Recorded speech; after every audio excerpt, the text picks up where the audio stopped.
سورج کی کرنیں ابھی چاروں طرف پھیل رہی تھی کہ خان ولا میں دل خراش چیخ گونجے۔ ناشتے کی میز پر بیٹھے ابا کے ہاتھ سے اخبار چھوٹ گیا اور دائی امی کے ہاتھ سے چائے کی پیالی چھلکتے چھلکتے بچی۔ ابھی کوئی کچھ سمجھ پاتا کہ شنایا پاؤں پٹکتی بکھرے بالوں اور آنکھوں میں آنسوؤں کا سمندر لیے لاؤنج میں داخل ہوئی۔ اس کا چھوٹا سا نہ کوئی غصے کے مارے لال ہو رہا تھا اور چہرہ بے بسی کی وجہ سے پھولا ہوا تھا۔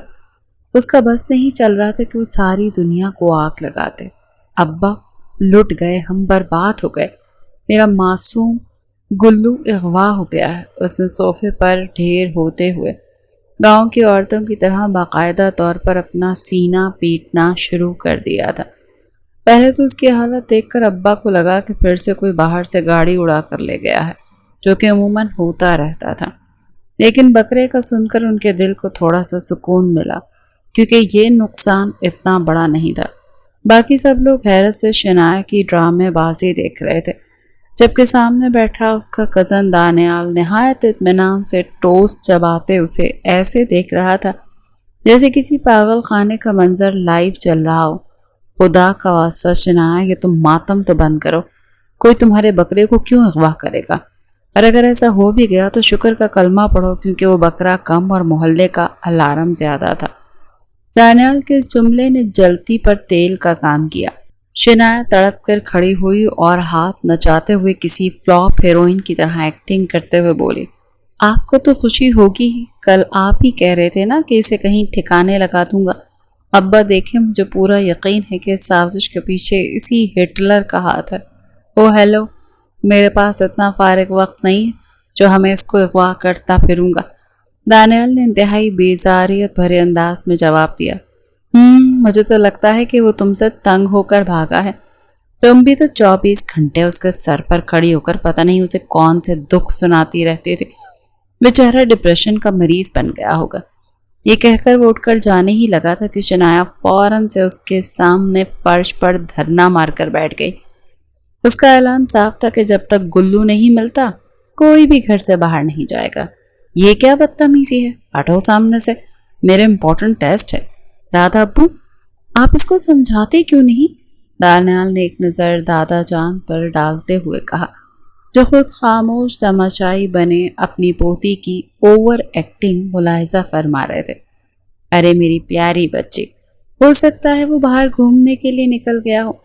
یہ سن کر شنایا نے زور و شور سے نفی میں گردن ہلانا شروع کر دی۔ وہ ایسا نہیں کر سکتا، وہ میرے بغیر کہیں بھی نہیں جاتا تھا، اور آپ کو پتہ ہے زیادہ دادا جان، وہ میرا واحد دوست تھا جو میری ساری باتیں سنتا تھا۔ دانیال نے یہ سنا تو اس کے تو تن بدن میں آگ لگ گئی۔ او شنایا صاحبہ، وہ باتیں سنتا نہیں تھا بلکہ وہ صدمے میں رہتا تھا کہ کس چڑیل کے ہتھے چڑھ گیا ہوں میں۔ شنایا کا غصہ اب 7ویں آسمان کو چھونے لگا تھا۔ مجھے ابھی اور اسی وقت میرا گلو واپس چاہیے، ورنہ میں سب لوگوں کی اینٹ سے اینٹ بچا دوں گی۔ آمنہ بیگم جو کہ شور کی آواز سن کر باہر نکلی تھی اور اپنی جمائی روکنے کی کوشش میں ہلکان ہو رہی تھی، اپنی بیٹی کا یہ ڈرامہ دیکھ کر ان کے ماتھے پر بل پڑ گیا۔ ایک تو ان کی بیٹی کی حرکتوں کی وجہ سے کوئی بھی ان کے گھر رشتہ ڈالنے کے لیے تیار نہیں ہو رہا تھا، اور دوسری طرف شنایا اپنی حرکتیں درست کرنے کے بجائے خود کو مزید بدنام کر رہی تھی۔ اگلی پل انہوں نے اس کی بازو مضبوطی سے دبوچی اور اسے اپنے ساتھ کھینچتے ہوئے کمرے میں لے گئے۔ بس کر جاؤ، کتنی بار سمجھایا ہے میں نے تمہیں، بڑی ہو گئی ہو تمہیں اس طرح کی حرکتیں زیب نہیں دیتی ہیں۔ اور کیا تمہیں اپنی تائی جان کا پتہ نہیں ہے؟ 24 گھنٹے وہ عورت تمہارے پیچھے پڑی رہتی ہے۔ ابھی تو وہ تمہارے اس ڈرامے کو بھی پورے خاندان میں نشر کر دے گی۔ کتنی خواہش تھی میری کہ تمہاری شادی دانیال سے ہو جائے۔ اماں خدا کا خوف کریں، اسے شادی کرنے سے اچھا ہے میں خود کو پھانسی لگا لوں۔ یہ تو اللہ کا شکر ہے کہ میں بچ گئی ہوں، ورنہ اس نفسیاتی اور پاگل انسان نے مجھے بھی اپنے ساتھ نفسیاتی ہی بنا دینا تھا۔ یہ کہہ کر شنایا نے باقاعدہ طور پر اپنے کانوں کو ہاتھ لگایا، جبکہ وہ اپنی بیٹی کی بیوقوفیوں کو دیکھ کر رہ گئی تھی۔ ابھی تو شام سے پہلے کمرے سے باہر نہیں نکلو گی، آمنہ بیگم نے ڈور ٹوک انداز میں کہا۔ تو وہ تڑپ اٹھی تھی۔ اماں، میرا گلو، اس کا کیا ہوگا؟ اس نے ویسے بھی عید کے دن قربان ہو جانا تھا، تم یہ سوچ کر خود کو تسلی دو کہ وہ ایڈوانس میں ہی قربان ہو گیا۔ یہ کہہ کر آمنہ بیگم نے دروازہ اس کے منہ پر بند کر دیا، جبکہ وہ دوپٹہ اپنے دانتوں میں دباتے اپنی سسکیاں روکنے کی ناکام کوشش کرنے لگی تھی۔ گلو کو تو میں ڈھونڈ کر ہی رہوں گی، چاہے اس کے لیے مجھے کچھ بھی کیوں نہ کرنا پڑے۔ اب یہاں پر سوال میرے بچے کا ہے۔ کافی دیر سوچ بچار کرنے کے بعد اس کے چھوٹے سے دماغ نے پھر سے کام کرنا شروع کر دیا تھا۔ تھوڑی ہی دیر کے بعد اس نے اپنے آپ کو کمپوز کیا اور لہجے کو تھوڑا سا بھاری بناتے ہوئے پولیس اسٹیشن میں کال کر دی۔ مجھے ایک FIR درج کروانی ہے، کیا میں پولیس اسٹیشن آ سکتی ہوں؟ دوسری طرف بیٹھے انسپکٹر ہارون نے حیرت سے موبائل کو گھورا، پھر دوبارہ سے کان سے لگاتے ہوئے بولا، میڈم صاحبہ، یہ پولیس اسٹیشن ہے، آپ کا سسرال نہیں، جو آپ آنے سے پہلے اجازت لے رہی ہیں۔ اگر آپ کو کوئی مسئلہ ہے تو آئیں اور FIR درج کروائیں، لیکن مسئلہ سیریس ہونا چاہیے۔ وہ سمجھ گیا تھا کہ سامنے کوئی نمونہ موجود ہے، اسی لیے ہارون نے دو ٹوک انداز میں اسے ایڈوانس میں ہی سمجھا دیا تھا۔ مسئلہ تو بہت سیریس ہے، میرا بچہ غائب ہو گیا اور مجھے سمجھ نہیں آ رہا کہ میں کیا کروں۔ یہ کہہ کر وہ فون پر ہی چھوٹے بچوں کی طرح پھوٹ پھوٹ کر رونے لگے اور ادھر انسپکٹر ہارون کے ہاتھ پاؤں پھول گئے۔ ایک تو ویسے بھی لڑکیوں کو دیکھ کر اس کا دل نرم ہو جاتا تھا، پھر جب لڑکیاں روتی تھیں تو پھر ہائے ہائے ہائے جو اس کے دل کی حالت ہوتی تھی وہ صرف ہارون ہی جانتا تھا اور اس کا رب۔ ابھی بھی وہ بے چین ہو کر اپنی جگہ پر اٹھ بیٹھا تھا۔ ارے میڈم، آپ روئیں نہیں، آپ آئیں، ہم مل کر آپ کا بچہ ڈھونڈنے کی کوشش کریں گے، آپ نے پریشان نہیں ہونا ہے۔ چنائے نے یہ سنا تو اس کے دل کو تھوڑی سی تسلی ملی۔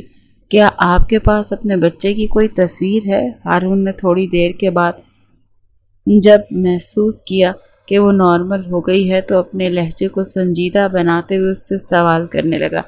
میرے پاس تو اس کی ڈھیر ساری تصویریں موجود ہیں، میں تھوڑی دیر میں آپ کے پاس پہنچ رہی ہوں۔ کیونکہ اس کے گھر سے باہر نکلنے پر پابندی تھی، اسی لیے وہ دبے پاؤں حویلی کے پچھلے حصے سے باہر نکل گئی تھی۔ ادھر جب وہ پولیس اسٹیشن میں پہنچی تو مسٹر ہارون اسے دیکھ کر ایک پل کے لیے تو گڑبڑا گئے تھے۔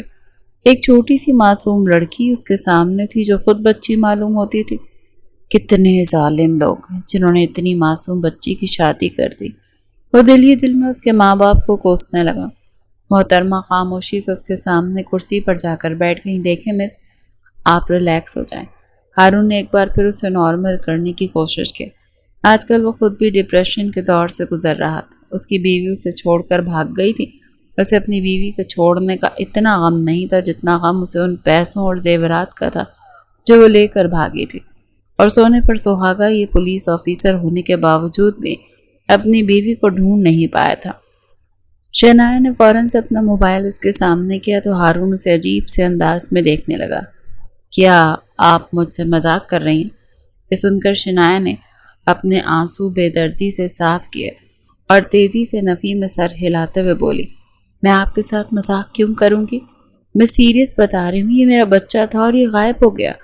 آفیسر صاحب، صبح سویرے کوئی میرے بچے کو میرے گھر سے اٹھا کر لے گیا۔ اب کی بات اس نے اپنا گلا پھاڑ کر چھوٹے بچوں کی طرح دھاڑے مار مار کر رونا شروع کر دیا تھا۔ باقی سارا عملہ بھی اندر آ گیا اور عجیب سی نظروں سے ہارون کو دیکھنے لگا، یوں جیسے ساری کارستانی اس کی ہی ہو۔ یہ کیا ہو رہا ہے یہاں پر؟ کوئی تماشا نہیں چل رہا؟ ابھی اسی وقت باہر نکلو۔ اس نے سارے عملے کو غصے سے ڈانٹتے ہوئے کہا اور دوبارہ سے شہنائی کی طرف متوجہ ہو گیا۔ میڈم صاحبہ، کیا میرے چہرے پر پاگل لکھا ہوا ہے؟ یہ سن کر اپنے بازوں کی مدد سے ناک صاف کرتے ہوئے اس نے نفی میں گردن ہلا دی تھی۔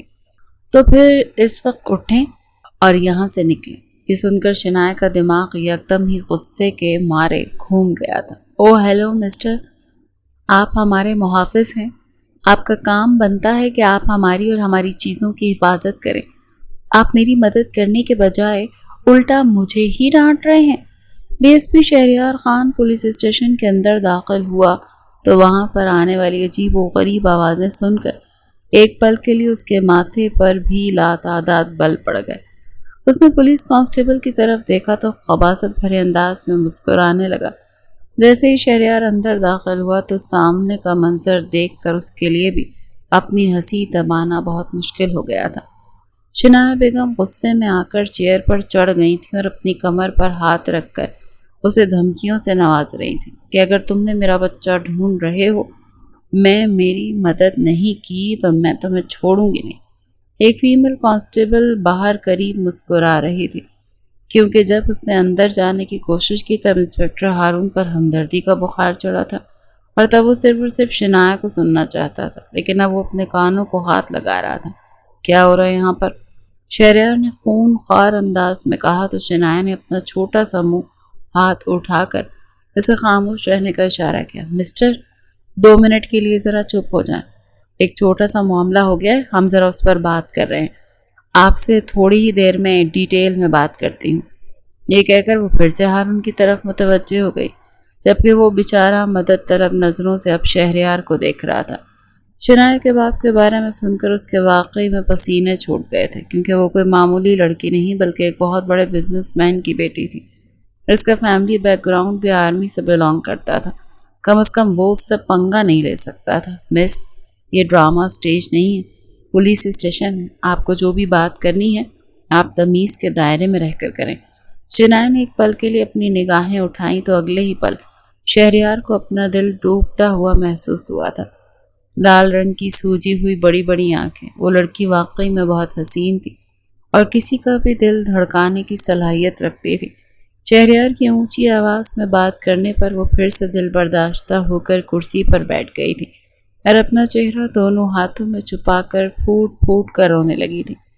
آپ لوگوں کو میرا درد سمجھ میں کیوں نہیں آ رہا؟ میں ایسا کیا کروں کہ آپ کو یقین آ جائے کہ میرا بچہ میرے لیے بڑا خاص تھا؟ یہ سن کر شہریار نے سوالیہ انداز میں ہارون کو دیکھا، جس نے باقاعدہ طور پر ہاتھ جوڑ دیے تھے اور تیزی سے آفس سے باہر کھسک گیا تھا۔ میڈم، ہمیں آپ کا درد سمجھ آ رہا ہے اور ہم آپ کی مدد کرنے کے لیے بھی تیار ہیں، آپ ٹینشن نہ لیں، ہم آپ کے بچے کو ڈھونڈنے میں آپ کا پورا ساتھ دیں گے، آپ ایک بار ہمیں اس کی تصویر دکھا دیں۔ یہ سن کر شنایا نے تیزی سے اسے تصویر دکھائی۔ شہریار کی حالت بھی اب ہارون سے مختلف نہیں تھی، اس نے بے چینی سے اپنی پیشانی کو مسلا تھا۔ آپ کا بچہ کہاں سے غائب ہوا ہے؟ یہ سن کر شنایا کے دل کو تھوڑا سا سکون ملا کہ کوئی تو ہے جو اس کے معاملے میں انٹرسٹ لے رہا ہے۔ تو سر، میرا بچہ صبح میرے گھر سے غائب ہو گیا، پتہ نہیں وہ کہاں پر چلا گیا، آپ پلیز میرے ساتھ چل کر دیکھیں نا۔ اور سر، مجھے آپ سے ایک اور کویسچن پوچھنا تھا، کیا ہم کسی پولیس آفیسر کے خلاف FIR درج کروا سکتے ہیں؟ یہ سن کر شہریار نے اپنی مسکراہٹ دباتے، مجھے مسٹر ہارون کے خلاف FIR درج کروانی ہے اور میں چاہتی ہوں کہ آپ ان کو جیل کی سلاخوں کے پیچھے پھینک دیں۔ باہر کھڑے ہارون کے تو تن بدن میں آگ لگ گئی، وہ چھوٹے بچوں کی طرح غصے سے اپنے پاؤں ٹینچ رہا تھا۔ بھلائی کا تو زمانہ ہی نہیں، ایک تو میں نے اس لڑکی کے ساتھ ہمدردی کی، دوسرا یہ میرے ہی سر پر چڑھ کر ناچنے کی کوشش کر رہی۔ شہریار شنایا کو بڑی مشکل سے اپنے ساتھ لے کر پولیس اسٹیشن سے باہر نکلا۔ اب وہ دونوں اس کے گھر کی طرف جا رہے تھے۔ جیسے ہی وہ اپنی حویلی کی 4 دیواری کے اندر داخل ہوئی، سامنے دادا جان کھڑے پودوں کو پانی دے رہے تھے۔ دراصل یہ ان کا پسندیدہ مشغلہ تھا۔ شہریار کو دیکھ کر ان کے چہرے پر خوشگوار سی حیرت پھیل گئی، لیکن جیسے ان کی نظر شہریار کے پہلو میں کھڑی اپنی پوتی پر پڑی تو ان کا دل ڈوب کر ابھرا۔ ان کو 100% یقین ہو گیا تھا کہ ان کی نالائق پوتی نے پھر سے کوئی کارستانی کی ہے۔ ارے شہریار بچے، کیسے ہو تم؟ بڑے عرصے کے بعد یہاں پر چکر لگ رہا ہے، سب خیریت تو ہے؟ وہ ان کے دوست کا بیٹا تھا، وہ صفدر صاحب کے دوست کا پوتا تھا۔ اکثر ہی وہ ان سے ملنے کے لیے آتا رہتا تھا، لیکن شنایا نے کبھی بھی اس کی ذات میں دلچسپی لینے کی کوشش نہیں کی تھی، اور عموماً وہ چھٹیوں میں اپنی نانی جان کے گھر گھومنے کے لیے چلی جاتی تھی۔ ان دونوں کا کبھی بھی آپس میں ٹاکرا نہیں ہوا تھا۔ ادھر آمنہ بیگم نے جب شہریار کو دیکھا تو وہ بھی کھل اٹھی تھی، مگر جب انہیں پتہ چلا کہ وہ ان کے بیٹے کے ساتھ گھر میں لاپتہ بکرے کے بارے میں معلومات کرنے کے لیے آیا ہے تو وہ دوبارہ سے اپنا ماتھا پیٹ کر رہ گئی تھی۔ یا میرے اللہ، یہ لڑکی کسی اچھے بندے کو تو چھوڑ دے، جو بھی کام کا بندہ ہوتا ہے یہ اس کے سامنے اپنی بے وقوفیاں ظاہر کر دیتی ہے۔ پتہ نہیں اس نالائق لڑکی کا کیا ہوگا۔ وہ دل ہی دل میں اس کو کوس رہی تھی، لیکن اب کوئی فائدہ نہیں تھا۔ اور ادھر شنایا بیگم سب حویلی والوں کو لاؤنج میں ٹہرنے کا بول کر خود اس جگہ پر کھڑی تھی جہاں پر اس کا بکرا کھانا کھاتا تھا۔ اس کے سونے سے لے کر اس کے بیٹھنے تک شنایا نے شہریار کو ہر جگہ دکھائی، جبکہ وہ بیچارگی سے کبھی شنایا کے چہرے کو دیکھتا اور کبھی اس جگہ کو گھورتا۔ اتنا تو اسے پتہ چل گیا تھا کہ کسی نے بکرے کی رسی کو کھول کر اسے بھگایا ہے، ورنہ وہ خود تو رسی توڑ کر نہیں جا سکتا تھا۔ لیکن اگر وہ یہ بات شنایا بیگم کے سامنے کہہ دیتا تو وہ ایک بار پھر سے ہنگامہ کھڑا کر دیتی۔ میں اس کو ڈھونڈنے کی پوری کوشش کروں گا اور اپنے اہلکاروں کو بھی کہہ دوں گا کہ وہ آس پاس اس کی تلاشی جاری رکھیں۔ آپ کو پریشان ہونے کی ضرورت نہیں ہے۔ یہ سن کر شنایا کے دل کو کافی حد تک سکون ملا تھا۔ ٹھیک ہے ڈی ایس پی صاحب، اگر مجھے بھی کوئی بات پتہ چلی تو میں آپ سے ضرور شیئر کروں گی۔ اب آپ یہاں سے جا سکتے ہیں۔ ایک ادا سے اپنے بال جھٹکتے ہوئے اندر کی جانب چلی گئی، جبکہ وہ اس کی پشت کو گھور کر رہ گیا۔ اس سے پہلے کسی نے بھی اس سے اس لہجے میں بات نہیں کی تھی۔ وہ لڑکی تو حد سے زیادہ مطلب پرست نکلی تھی۔ اس نے اپنے ذہن کو جھٹکا اور خود بھی حویلی سے باہر نکل گیا، لیکن پورا دن وہ شنایا کے بارے میں ہی سوچتا رہا۔ اس کا معصوم چہرہ اور خوبصورت بدن بار بار اس کی نظروں کے سامنے گھوم رہا تھا۔ شہریار ایک جھٹکے سے اپنی جگہ پر اٹھ بیٹھا۔ اس میں باقاعدہ طور پر اپنے بال ہاتھوں میں جکڑ لیے تھے۔ میں اس عورت کے بارے میں اتنا کیوں سوچ رہا ہوں؟ آخر اس عورت میں ایسا کیا ہے جو میں بار بار اس کی طرف مائل ہو رہا ہوں؟ اس نے اپنے آپ سے سوال کیا، لیکن یہاں پر جواب اس کا دل دے رہا تھا۔ اسے شنایا پسند آ گئی تھی۔ آج گھر پہنچنے کے بعد اس نے اپنی امی سے شنایا کا ذکر کیا تو انہوں نے تیزی سے اپنے کانوں کو ہاتھ لگایا۔ اس بیوقوف لڑکی کا نام میرے سامنے مت لو، وہ تو آفت کی پوٹلی ہے۔ اس لڑکی کو دیکھ کر ہی مجھے الجھن ہونے لگتی ہے۔ نہ جانے جس گھر میں وہ جائے گی ان بیچاروں کا کیا حال ہوگا۔ یہ سن کر شہریار کو اندازہ ہو گیا تھا کہ شنایا کو پسند کرنے والے لوگوں کی تعداد بہت کم ہے، اور یہ سب کچھ سن کر اسے برا بھی لگا تھا۔ اماں جان، کیا ہو گیا آپ کو؟ ابھی تو وہ صرف اور صرف 18 سال کی ہے، اور اس عمر میں سب لڑکیاں ایسی ہی ہوتی ہیں۔ صفیہ بیگم نے اپنا چشمہ ہلکا سا نیچے کیا اور اسے خون خوار نظروں سے گھورتے ہوئے بولی، تم بھی 28 سال کی ہو، یعنی تم دونوں کی عمروں میں 10 سال کا فرق ہے۔ بہتر یہی ہوگا کہ تم اپنی ایج فیلو لڑکیوں کی طرف توجہ دو۔ شہریار بری طرح سے گڑبڑا گیا تھا اور اب وہ سونے کی کوششوں میں ہلکان ہو رہا تھا۔ اگلا پورا دن ان کا مصروف گزرا تھا۔ رات کے وقت اسے اپنے بیسٹ فرینڈ کے بھائی کی برتھ ڈے پارٹی پر جانا تھا۔ اسے یوں تو اس طرح کی پارٹیز اٹینڈ کرنے کا کوئی شوق نہیں تھا، کیونکہ وہاں پر عموماً جنسیز کی تعداد حد سے زیادہ ہوتی تھی۔ 20-21 سال کی لڑکیاں جب شہریار کے ساتھ چپکنے اور خامخواہ فری ہونے کی کوشش کرتی تھیں تو اسے الجھن سی ہونے لگتی تھی۔ دوسرے دن پارٹیز پر ڈانس وغیرہ کرنا بھی نارمل تھا، کیونکہ وہ سب بچے ہی بڑے بڑے عزت دار گھرانوں کے بگڑے ہوئے نواب آزاد ہوتے تھے، اسی لیے کوئی انہیں پوچھنے والا بھی نہیں تھا۔ ابھی بھی شہریار ایک کونے میں بیٹھا کوفت سے وہاں پر موجود لڑکے لڑکیوں کو دیکھ رہا تھا، جو کہ فرینڈز کے نام پر ایک دوسرے کی باہوں میں باہیں ڈالے جھول رہے تھے۔ انہیں کسی چیز کا کوئی ہوش ہی نہیں تھا۔ شہریار کے دل میں آیا کہ وہ ان سب کو بھی ابھی پکڑ کر گاڑی میں ڈال دے اور کہیں لے جائے، لیکن پھر اپنے دوست کا احساس کرتا خاموش ہو گیا۔ اچانک اس کی نظر شنایا پر پڑی، جو کہ اپنی فرینڈز کے گروپ کے ساتھ کھڑی تھی۔ پہلے تو شہریار کو یقین نہیں آیا کہ وہ وہی لڑکی ہے، پھر جب اس نے تھوڑا سا غور کیا تو واقعی میں وہ شنایا ہی تھی۔ اگلے کچھ لمحوں میں وہ اس کے سر پر کھڑا تھا۔ تم یہاں پر کیا کر رہی ہو؟ اس کے لہجے میں حد سے زیادہ حیرانگی تھی، تو شنایا نے اپنی کھلتی بند ہوتی آنکھوں سے اسے دیکھا اور پھر اس کے سینے پر اپنے دونوں ہاتھ مضبوطی سے جماتے لڑکھڑاتے ہوئے لہجے میں بولی، ارے مسٹر ڈی ایس پی، تم تو یہاں پر ہی آ گئے ہو۔ کیا تمہیں میرے بکرے کے بارے میں پتہ چل گیا؟ اس کا لہجہ اور لڑکھڑاہٹ کا شکار تھا۔ شہریار کو شدت سے کچھ غلط ہونے کا احساس ہوا۔ کیا تم نے ڈرنکس کی ہیں؟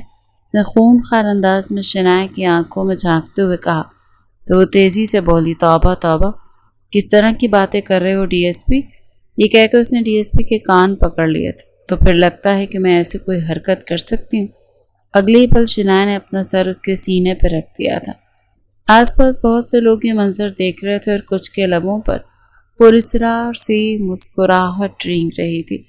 دوسری طرف جب ردا نے شہریار کو وہاں پر دیکھا تو وہ خود بھی حد سے زیادہ ڈر گئی تھی۔ دراصل یہ کارنامہ اسی کا ہی تھا۔ وہ شنائے کی یونیورسٹی میں بیسٹ فرینڈ تھی، لیکن وہ شنائے سے حد سے زیادہ جلتی تھی۔ وہ چاہتی تھی کہ کسی طرح سے شنائے کو بدنام کر دے۔ یہاں اس پارٹی میں لانا بھی، اس کے ڈرنکس میں نشے والی دوا ملانا، یہ سب اسی کے پلان کا حصہ تھا۔ لیکن یہ اس نے نہیں سوچا تھا کہ شہریار بھی وہاں پر پہنچ جائے گا۔ کیا تم لوگوں نے یہاں پر شراب رکھی ہوئی ہے؟ اس نے گہری نظر وہاں پر موجود سب لوگوں پر ڈالتے ہوئے کہا۔ تو لڑکے لڑکیاں گھبرا گئے اور تیزی سے انکار کرنے لگے تھے۔ دیکھتے ہی دیکھتے وہاں پر اور بھی لوگ جمع ہو گئے۔ کیا ہو رہا ہے یہاں پر؟ شہریار سب ٹھیک تو ہے؟ ارسل نے شہریار کے کاندھے پر ہاتھ رکھتے ہوئے کہا۔ دراصل اسی کے بھائی کی ہی برتھ ڈے پارٹی تھی۔ کسی نے میری کزن کے ڈرنک میں نشہ اور دوا ملا دی ہے۔ تم پتہ لگاؤ یہ کس کا کام ہے، کیونکہ اب اسے اگلی ملاقات جیل میں ہوگی۔ اگر تم لوگ یہ سوچ رہے ہو کہ میں تم لوگوں کو بخش دوں گا تو یہ بھی تم لوگوں کی غلط فہمی ہے۔ صرف ایک بار مجھے پتہ لگ جائے، پھر میں اس شخص کا وہ حشر کروں گا نا کہ وہ دوبارہ کبھی خود سے نظریں ملانے کے قابل نہیں رہے گا۔ وہ شنائے کا بازو پکڑ کر وہاں سے لے کر جانے ہی والا تھا کہ ردا کی جلی ہوئی آواز، مجھے اگر آپ کو اپنی کزن کی عزت کا اتنا ہی خیال ہے تو اسے اس طرح کی پارٹی میں لانے کی ضرورت کیا تھی؟ اگر آپ کو ڈر لگ رہا ہے کہ کوئی آپ کی عزت کے ساتھ کھیل جائے گا تو عزت کو گھر میں سنبھال کر رکھیے۔ شہریار کا پارا یکدم گھوم گیا تھا۔ تم لڑکی ہو، صرف اسی وجہ سے میں تمہارا لحاظ کر رہا ہوں۔ اگر تم لڑکا ہوتی تو میں تمہیں زندہ زمین کے اندر گاڑ دیتا۔ جہاں تک عزت کی حفاظت کرنے کا سوال ہے تو تم اپنی طرف توجہ دو تو بہتر ہوگا۔ تم پر آلریڈی پہلے ہی بہت سے سکینڈلز ہیں۔ میں کسی بھی سکینڈل کی بنیاد پر تمہیں جیل میں ڈال سکتا ہوں۔ ادھر شنائے نے یہ سنا تو شہریار کے سینے سے اپنا سر اٹھاتے ہوئے نعرے کی صورت میں اپنا ہاتھ بلند کرتے ہوئے تیزی سے بولی، واہ شہریار صاحب واہ، آپ نے تو کمال کر دیا۔ ویسے میری اس دوست کے ساتھ ایسے ہی ہونا چاہیے تھا۔ ابھی بھی اس نے مجھے زبردستی وہ ڈرنک پلائی تھی، دیکھے نا اس کی وجہ سے میری طبیعت خراب ہو گئی، مجھے چکر بھی آ رہے ہیں۔ پتہ نہیں اس ڈرنک میں کیا تھا، کہ اس میں کوئی نشہ تو نہیں تھا؟ آخری بات شنائے نے شہریار کے کانوں کے قریب جا کر کہی تو اس کے لب شہریار کے کانوں کی لاک کے ساتھ ٹچ ہو رہے تھے اور ادھر شہریار کے جذبات بھڑکنے لگے تھے۔ ایک تو وہ لڑکی اسے حد سے زیادہ نزدیک تھی اور دوسرا وہ اس وقت بہکی ہوئی حالت میں تھی۔ مجھے میرا مجرم مل گیا ہے، بہت کل تم سے حوالات میں ملاقات ہوگی۔ مسکراہٹ ردا کی طرف اچھالتا وہ شنائے کا بازو پکڑ کر اسے کھینچتا وہ اپنے ساتھ باہر لے کر چلا گیا تھا۔ جیسے ہی وہ دونوں فارم ہاؤس کے دروازے سے نکلے تو شنائے نے ایک جھٹکے سے اپنا ہاتھ چھڑاتے ہوئے جھنجھلاتے ہوئے لہجے میں بولی، یہ کیا بدتمیزی ہے؟ آپ نے مجھے اتنا زور سے پکڑ کر کیوں کھینچا؟ مجھے بہت زیادہ درد ہو رہا ہے، یہ دیکھیں میرے بازو میں نشان بھی پڑ گیا۔ یہ کہہ کر وہ وہیں سڑک کے بیچوں بیچ بیٹھ گئی اور اپنا چہرہ دونوں ہاتھوں میں چھپا کر پھوٹ پھوٹ کر رونے لگی۔ تو دوسری طرف شہریار نے مضبوطی سے اپنے لب بھینچ لیے تھے۔ وہ بھول گیا تھا کہ گاڑی اس نے واپس بھجوا دی تھی اور آج رات اس کا یہیں پر رکنے کا ارادہ تھا۔ اس نے جلدی سے اپنے ڈرائیور کو کال کی اور اسے فوراً پہنچنے کے لیے کہا، لیکن اسے آتے ہوئے بھی تقریباً 30 منٹ لگ ہی جانے تھے۔ اب وہ دونوں سنسان روڈ پر کھڑے تھے۔ آئی ایم ریئلی سوری، مجھے معاف کر دو، میرا ایسا کوئی بھی ارادہ نہیں تھا۔ شہریار نے شنائے کو پیار سے پچکارتے ہوئے کہا تو وہ آنکھیں چھوٹی چھوٹی کر کے اسے گھورنے لگی، پھر انگلی اٹھا کر اس کی ناک پر رکھتے ہوئے بولی، سب لوگ آخر میں یہی کہتے ہیں، پہلے مجھے تکلیف دیتے ہیں پھر بول دیتے ہیں ہمارا کوئی ارادہ نہیں تھا۔ سب کو لگتا ہے میں بے وقوف ہوں، مجھے ان کی باتوں سے فرق نہیں پڑتا، لیکن ڈی ایس پی شہریار مجھے واقعی میں بہت فرق پڑتا ہے، میرا دل دکھتا ہے، کاش میں آپ کو اپنا دل دکھا سکتی۔ یہ کہہ کر اس نے اپنی شرٹ کے بٹن کھولنے کی کوشش کی تو شہریار کے ہاتھ پاؤں پھولنے لگ گئے تھے۔ اسے فوراً سے شنائے کا بازو پکڑا اور سنبھلتے ہوئے بولا، نہیں نہیں، اس کی ضرورت نہیں ہے اور نہ ہی ابھی اس کا ٹھیک وقت آیا ہے۔ جب مجھے تمہارا دل دیکھنا ہوگا تو میں تم سے اجازت نہیں لوں گا۔ آخری بات اس نے معنی خیز انداز میں کہی تھی۔ شنائے پہلے تو اد کھلی آنکھوں سے اسے دیکھتی رہی اور پھر اپنی گردن پیچھے کی طرف گرا کر کھل کھلا کر ہنس پڑی۔ آپ بہت زیادہ ناٹی ہو گئے ہیں، میں جانتی ہوں کہ آپ کس بارے میں بات کر رہے ہیں۔ یہ کہہ کر اس نے فوراً سے اپنے دونوں ہاتھ اپنے سینے پر لپیٹ لیے۔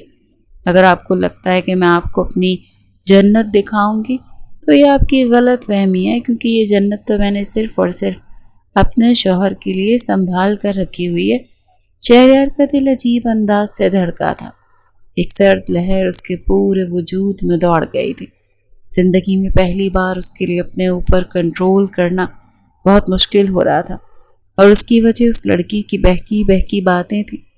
جیسے اگر آپ میرا بکرا ڈھونڈنے میں میری مدد کرو تو میں آپ کو اپنی تھوڑی سی جنت دکھا سکتی ہوں۔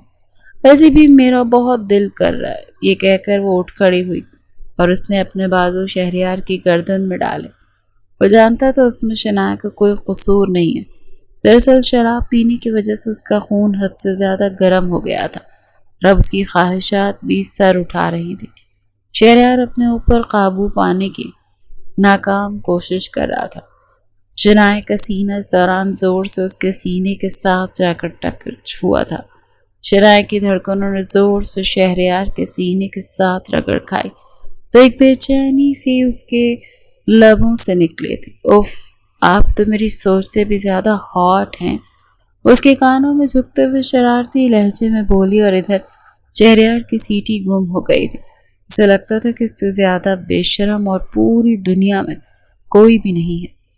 لیکن آج اس کا یہ دعویٰ بھی غلط ہو گیا تھا، کیونکہ میڈم شنایا صاحبہ نے اسے پیچھے چھوڑ دیا تھا۔ اسے بازو سے پکڑ کر خود سے دور دھکیلنے کی کوشش کر رہا تھا، جبکہ وہ تو مسلسل اس کے ساتھ چپکنے کی کوشش کر رہی تھی۔ تم پلیز ایک بار مجھے اپنے سینے کے ساتھ لگاؤ، بہت ہی زور کے ساتھ، تمہاری باڈی بہت ہی زبردست ہے۔ یہ کہہ کر شنایا نے بے اختیار اس کی شرٹ کے اوپر ہاتھ پھیرا تو شہریار کا دل ڈوب کر ابھرا تھا۔ میں اس وقت تک کچھ بھی نہیں کروں گا جب تک تم مجھ سے وعدہ نہ کرو کہ اگلے 3 منٹ تک تم یہاں پر خاموشی سے بیٹھو۔ یہ سن کر شنایا نے برا سا منہ بنایا۔ تم واقعی میں لڑکے ہو نا؟ ایک انتہائی خوبصورت لڑکی تمہیں اپنی طرف مائل کر رہی ہے اور تم ہو کہ مجھے مسلسل نخرے دکھا رہے ہو۔ مجھے تو اب تمہاری مردانگی پر بھی شک ہونے لگا ہے۔ یہ سن کر شہریار نے مضبوطی سے اپنے لب بھینچ لیے تھے۔ تم مجھے بس تھوڑا سا وقت دو، میں تم سے وعدہ کرتا ہوں میں تمہارے سارے شبہات دور کر دوں گا۔ جہاں تک ابھی تم سے دور رہنے کا سوال ہے، کیونکہ مجھے پتا ہے کہ تم ہوش میں آؤ گی تو تمہیں یہ ساری باتیں بہت اچھے طریقے سے یاد آئیں گی۔ وہ منہ بنا کر دوسری طرف رخ پھیر کر بیٹھ گئی، پھر دوبارہ سے چھوٹے بچوں کی طرح گھٹ گھٹ کر رونے لگی۔ مجھ سے کوئی بھی پیار نہیں کرتا، کوئی بھی مجھے پسند نہیں کرتا، میں اس قدر خوبصورت ہوں، لیکن پھر بھی اس کا کوئی فائدہ نہیں ہے۔ بچپن سے لے کر اب تک کوئی بھی میرا بوائے فرینڈ نہیں بنا۔ سب کہتے ہیں میری حرکتیں لڑکوں جیسی ہیں۔ وہ کھسکتی ہوئی پھر سے شہریار کے نزدیک آ کر بیٹھ گئی، اور اس بار اس نے اپنا سر شہریار کے کاندھے پہ رکھا تو شہریار نے اسے پیچھے کی طرف نہیں ہٹایا، بلکہ وہ سانس روک کے خاموشی سے اپنی جگہ پر جم کر بیٹھا ہوا تھا۔ کیا میں تمہاری گود میں تھوڑی دیر کے لیے بیٹھ سکتی ہوں؟ دیکھو ڈی ایس پی، پلیز مجھے انکار مت کرنا، فی الحال مجھے تمہارے پیار کی بہت ضرورت ہے۔ وہ ابھی کوئی جواب دینے ہی والا تھا کہ وہ فوراً سے اس کی گود میں چڑھ کر بیٹھ گئی۔ اگلے ہی پل اس نے شہریار کی گردن کے گرد اپنے بازو لپیٹ لی، جبکہ شہریار کی حالت ایک بار پھر سے ٹائٹ ہو گئی تھی۔ آج اسے احساس ہو رہا تھا کہ اپنے جذبات پر قابو رکھنا کس قدر مشکل ہے، وہ بھی اس وقت جب آپ کی پسندیدہ عورت آپ کی دسترس میں موجود ہو اور آپ کچھ بھی کر گزرنے کی صلاحیت رکھتے ہو، لیکن صرف اور صرف مجبوری کے تحت خاموش ہو۔ وہ بار بار اس کی گود میں ہل رہی تھی، اور اس دوران اس کا سینہ بار بار شہریار کے سینے کے ساتھ رگڑ کھا رہا تھا۔ شہریار کا بس نہیں چل رہا تھا کہ وہ اسے اپنے نیچے لٹا کر اس کے اوپر سایہ فگن ہو کر پورا کا پورا اس کے وجود میں اتر جائے، مگر یہ بے بسی اسے چین سے سانس لینے نہیں دے رہی تھی۔ تمہاری گاڑی کب آئے گی؟ تھوڑی ہی دیر کے بعد اسے اپنا سر ہٹایا اور اپنا چہرہ شہریار کے چہرے کے قریب لے کر گئی۔ اس کے بھرے بھرے گلابی رنگ کے ہونٹوں کا کام شہریار نے بے ساختہ اپنے ہونٹوں پر زبان پھیری۔ اس کے دل میں آیا کہ وہ اس کے ہونٹوں پر جھک جائے اور ان کو قطرہ قطرہ چوم ڈالے۔ اس کا بڑی شدت سے دل کر رہا تھا کہ اس کے ہونٹوں کو سک کرے۔ تھوڑی ہی دیر میں آ جائے گی، اس نے سنجیدہ لہجے میں جواب دیا اور شنایا کے چہرے سے اپنی نگاہیں ہٹا لی۔ وہ یہ سن کر تھوڑی سی مایوس ہو گئی۔ کیا تب تک ہم تھوڑی سی مستی نہیں کر سکتے؟ میرا بہت زیادہ دل کر رہا ہے۔ یہ سن کر شہریار بے چین ہو گیا تھا۔ اس نے پہلو بدلنے کی کوشش کی، لیکن گود میں چڑھی ہوئی شنایا کی وجہ سے وہ بے بس تھا۔ ہم اس وقت تک کوئی مستی نہیں کر سکتے جب تک ہم دونوں کی شادی نہیں ہو جاتی، اور فکر مت کرو، اس رات میں تمہیں اتنا تڑپاؤں گا نہیں، اس رات میں تمہیں اس قدر محبت دوں گا کہ تم ہر چیز بھول جاؤ گے۔ میں تم سے شادی تو نہیں کروں گی، اس نے معصومانہ انداز میں کہا اور اپنی ٹھوڑی شہریار کے کاندھے کے اوپر رکھ دی۔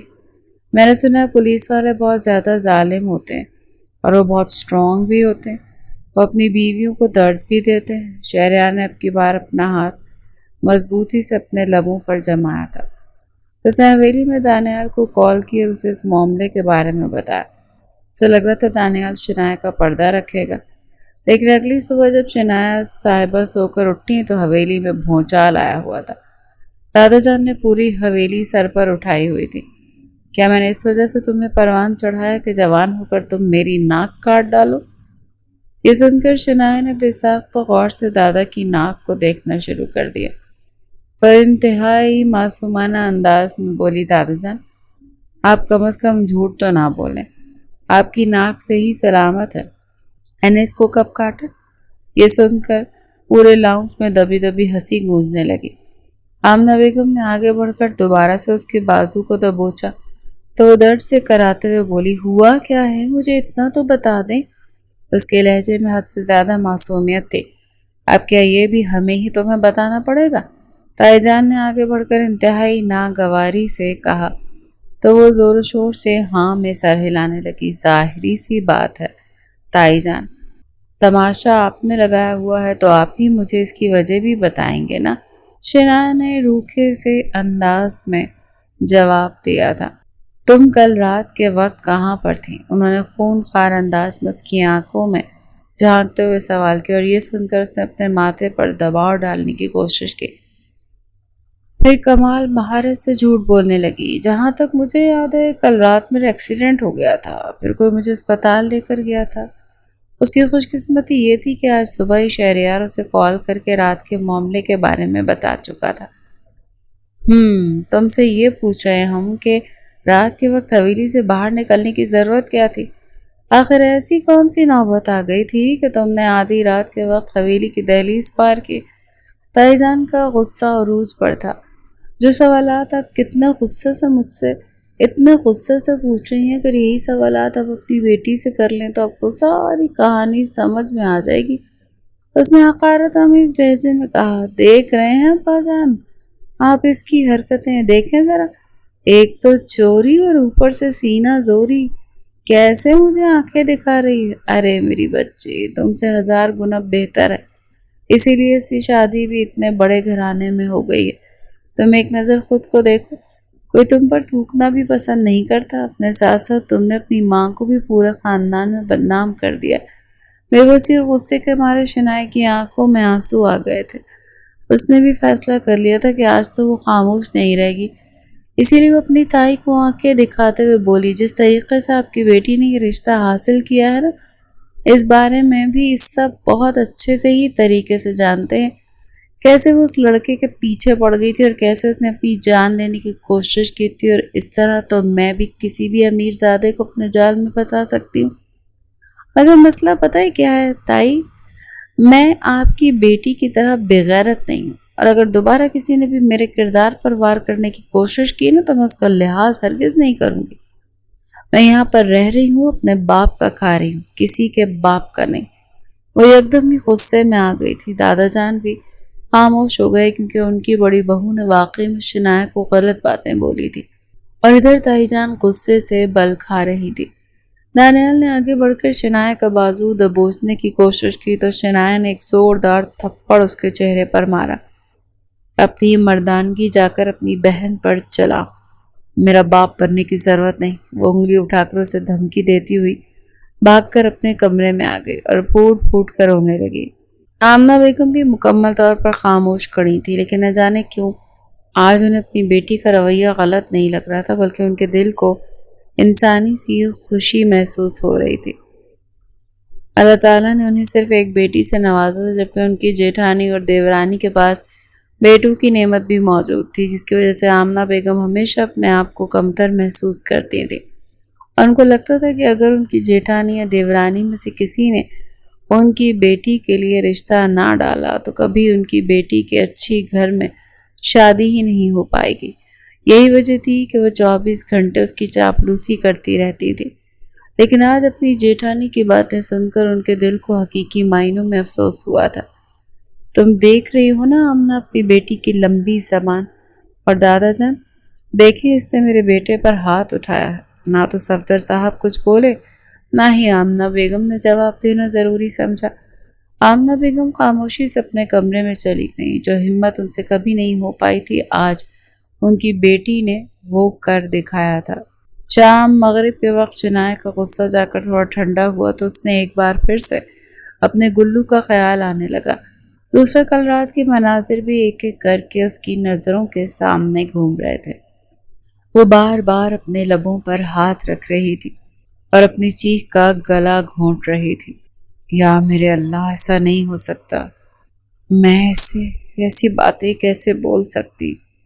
کیا میں نے واقعی میں سے اپنے ساتھ رشتہ بنانے کے لیے کہا تھا؟ اف، توبہ توبہ۔ وہ یہ سوچ کر ہی اپنے کانوں کو ہاتھ لگا رہی تھی اور ادھر دانیال کا غصے کے مارے برا حال تھا۔ شنایا کا تھپڑ اس کی انا پر جا کر لگا تھا۔ وہ جس لڑکی کو کسی خاطر میں نہیں لگتا تھا، اس لڑکی نے پورے خاندان کے سامنے اس کی عزت کا مذاق بنا کے رکھ دیا تھا، جو کہ اس کی کسی بھی صورت قابل قبول نہیں تھا۔ اور اگلے کچھ دن یوں ہی خاموشی سے گزرے۔ اس دوران شہریار روز شام کے وقت ان کی حویلی کا چکر لگاتا اور یہ بات شنایا نے بھی محسوس کی تھی کہ وہ ہر بار اس کے ساتھ فری ہونے کی کوشش کرتا تھا اور اس کے ساتھ ہلکا پھلکا فلرٹ بھی کرتا تھا۔ ایک دن وہ اس کی آنکھوں کو دیکھ کر باتیں کر رہا تھا تو شنایا کے صبر کا پیمانہ لبریز ہو گیا۔ اس کی آنکھوں میں جھانکتے ہوئے تیز لہجے میں بولی، او ہیلو مسٹر، میں نے آپ کو اپنے گلو کو ڈھونڈنے کی ذمہ داری دی ہے، لیکن یہاں پر اس کو ڈھونڈنے کے بجائے آپ میری آنکھوں میں ڈوبنے کے خواب دیکھ رہے ہیں۔ میں آپ کو پہلے سے بتا رہی ہوں کہ اگر آپ کا کوئی ایسا ارادہ ہے نا تو فوراً سے پیچھے ہٹ جائیں، ورنہ میں بہت برے طریقے سے پیش آؤں گی۔ یہ سن کر شہریار کے لب مسکراہٹ میں ڈھل گئے۔ آپ کا ہر روپ سر آنکھوں پر میڈم صاحب، اور جیسا آپ سوچ رہے ہیں یقیناً ویسا ہی ہے۔ مجھے آپ پسند آ گئی۔ میں چاہتا ہوں بہت جلد آپ کے گھر میں نکاح کا پیغام بھجواؤں، اگر آپ مجھے اس کی اجازت دے دیں۔ یہ بات اس نے سنجیدگی سے کہی تھی، جبکہ شنایا تو یہ ایک دم بہت زیادہ کنفیوز ہو گئی تھی۔